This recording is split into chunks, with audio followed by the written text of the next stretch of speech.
En juillet 2010, il y a un groupe de plongeurs suédois, c'était un groupe d'amis, qui était parti, on va dire, en exploration dans les mers, faire de la plongée, dans le but de localiser des épaves, puisque c'était un emplacement dans la mer Baltique, où il y avait des centaines et des centaines d'épaves qui étaient connues, mais qui n'avaient pas été explorées. Et alors, en suivant les indications d'un pêcheur, ils ont pu localiser une épave, qui pensait être une épave d'un navire allemand, et ils ont découvert à l'intérieur de l'épave des bouteilles, et notamment des centaines de bouteilles de champagne. Et alors, ils ont remonté ces bouteilles de champagne, et ces bouteilles de champagne ont été identifiées pour évaluer en fait leur âge, puis par la suite ont été dégustées. C'est une histoire, je ne sais pas si vous connaissez cette histoire, hein, c'est une histoire qui a fait un peu le tour du monde, en tout cas le tour du monde des passionnés de vin, puisqu'à la suite de la dégustation de ces champagnes qui avaient plus de 170 ans, on a trouvé dans ces champagnes des caractéristiques qui sont habituellement propres aux effervescents plutôt dans leur jeunesse, c'est-à-dire des notes de fruité, de fruits frais, une effervescence aussi qui est encore présente, une certaine fraîcheur et une acidité perçue en bouche. Et c'est une belle histoire qui a un peu inspiré donc ensuite des associations, des sociétés qui ont proposé de faire vieillir des bouteilles en pratiquant comme ça une immersion dans l'eau. Alors ça peut être à 10 mètres sous l'eau, 30 mètres, 60 mètres, 70 mètres, et pendant une durée qui est définie. Alors, ça peut être quelques mois, ça peut être un an, en fonction en fait du choix du vigneron. Et par rapport à ça, la question qu'on peut se poser, c'est logiquement, est-ce qu'on peut imaginer qu'il y a un apport réel quand on fait vieillir des bouteilles de vin comme ça dans les profondeurs marines? Est-ce qu'il y a un apport réel sur le vin? Ou est-ce que c'est plus un effet de mode, un effet marketing, un mode de communication autour d'une belle histoire comme ça qu'on crée autour du vin? Et c'est donc à cette question qu'on va essayer de répondre, alors dans le contexte comme ça d'une petite vidéo, hein, donc on va essayer de voir surtout, de laisser de côté un peu toute l'histoire hein, qu'on peut créer autour de la bouteille, et voir en termes d'apport réel, qu'est-ce que ça change entre un élevage, on va dire sous mer et un élevage sur terre. Alors, pour répondre à cette question, on va essayer d'y répondre de manière très simple, en voyant les principaux facteurs qui sont apportés par un élevage sous l'eau, et ce qui différencie dans ce cas-là d'un élevage qui est effectué dans des conditions plus classiques, hein, dans votre cave, même si vous avez une excellente cave. Alors pour ça, j'ai repris comme ça quelques mots-clés. Alors ça, je m'excuse, hein, c'est censé être une bouteille, hein, j'ai un peu honte hein, de cette bouteille. Hein, mon fils de 9 ans les dessine beaucoup mieux que moi, et je crois que le plus petit de 5 ans, il fait le même mieux. Là. Mais voilà, là j'ai fait ce que je pouvais. Ça, c'est censé être une bouteille que j'ai représentée de manière couchée, parce que quand vous faites vieillir une bouteille, vous couchez la bouteille, pour avoir le vin en contact avec le bouchon, pour éviter qu'il se dessèche.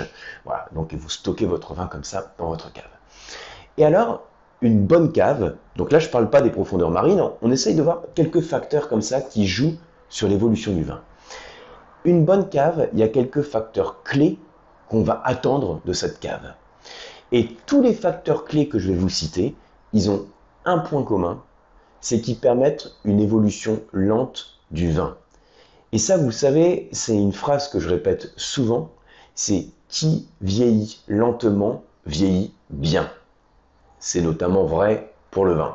Quand le vin vieillit lentement, il vieillit bien parce qu'il va mettre non seulement plus de temps à atteindre son apogée, mais il va avoir aussi un plus haut niveau d'apogée. Je le rappelle en 2 secondes, hein, parce que j'en ai déjà parlé à d'autres occasions, le vin, quand il vieillit, il fait comme ça c'est une courbe en cloche, donc j'aurais pu la dessiner, hein, voilà. Courbe en cloche, donc jeunesse, maturité, apogée, c'est le top du vin, et ensuite il décline. Tous les organismes vivants ont le même type d'évolution.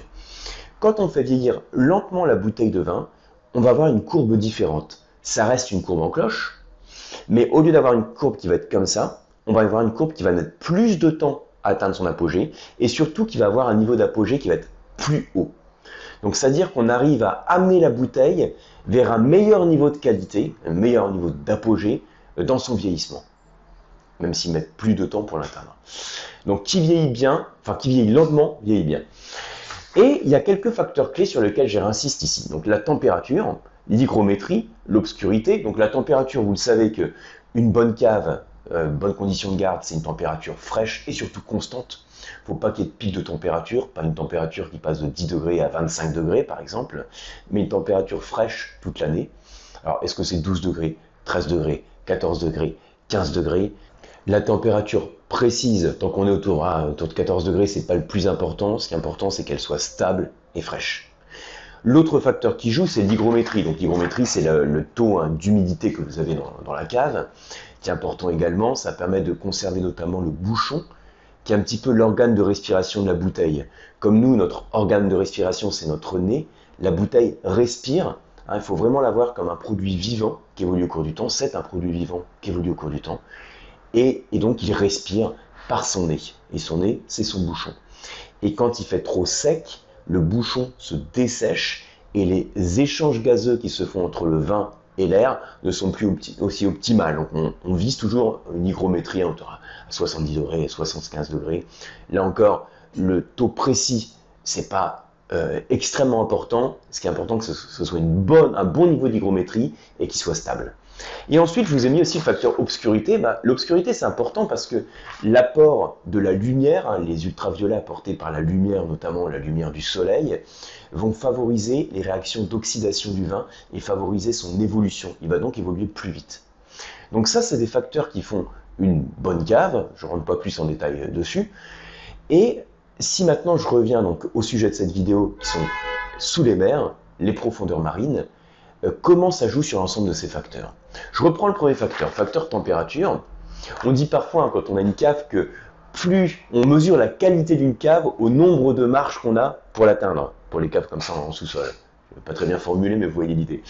Et bien, quand on est dans les profondeurs marines, c'est un petit peu la même idée. On va chercher la fraîcheur. Quand on va à des dizaines, des vingtaines, une trentaine de mètres de profondeur, on a une fraîcheur sous l'eau et évidemment aucun pic de température. On a une température qui est fraîche, voire très fraîche et constante. Donc en termes de température, il n'y a aucun problème quand il y a un vieillissement sous la mer. Ensuite, l'autre facteur pour l'hygrométrie, donc on imagine bien qu'en étant sous la mer, on n'a pas ce problème, le facteur hygrométrie n'est pas problématique. L'obscurité non plus, quand on va dans les profondeurs, il fait aussi plus sombre. Et alors, tous ces facteurs, ils sont par défaut présents quand on fait vieillir un vin sous la mer. Et donc, de cette manière-là, on pourrait dire, a priori, les profondeurs de la mer déjà constituent une cave qui peut être exceptionnelle. Mais il y a aussi quelque chose qui change entre le vieillissement sous la mer et le vieillissement dans des conditions normales. C'est le facteur que je vous ai mis ici, le facteur pression. Parce que quand on est sous l'eau, on va avoir une pression qui va être exercée sur la bouteille, et quand on passe à des dizaines, vingtaines, trentaines de mètres de profondeur, on a une pression qui peut passer à 4 bars, 5 bars, 6 bars en fonction de la profondeur. Et ça, c'est une donnée qui est importante, et ça, c'est quelque chose qui n'existe évidemment pas dans les conditions normales du vieillissement dans une cave. Et on peut donc se poser la question, comment ça joue? Le fait qu'il y ait une pression importante, comment ça peut jouer sur l'évolution du vin? Alors, pour y répondre, il faut savoir qu'il existe une loi en physique qui dit que quand la pression augmente, on a le gaz qui se comprime, si vous voulez, et on peut donc dissoudre plus de gaz. Et puis, au contraire, quand la pression diminue, on a le volume du gaz qui augmente. En fait, l'idée, c'est que le gaz occupe tout le volume qu'il a à sa disposition. C'est ce qu'on appelle la loi de Mariotte. Et donc, quand on est dans les profondeurs marines, la loi de Mariotte, elle nous dit que, de par la pression, on va pouvoir emprisonner le gaz au sein de la bouteille, et en particulier le CO2 résiduel, le dioxyde de carbone résiduel. Parce que là, alors, je parlais tout à l'heure dans l'intro de l'exemple des bouteilles de champagne. Ça veut dire, vous savez que les bouteilles de champagne, par définition, comme ils sont effervescents, ils contiennent du dioxyde de carbone, du CO2.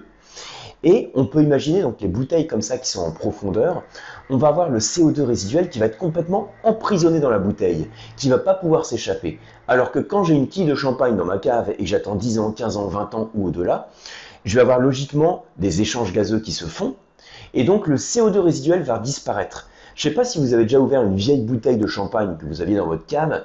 En général, on a peu ou pas d'effervescence du tout d'ailleurs. On perd l'effervescence, on perd le CO2 parce qu'il y a des échanges gazeux qui se font.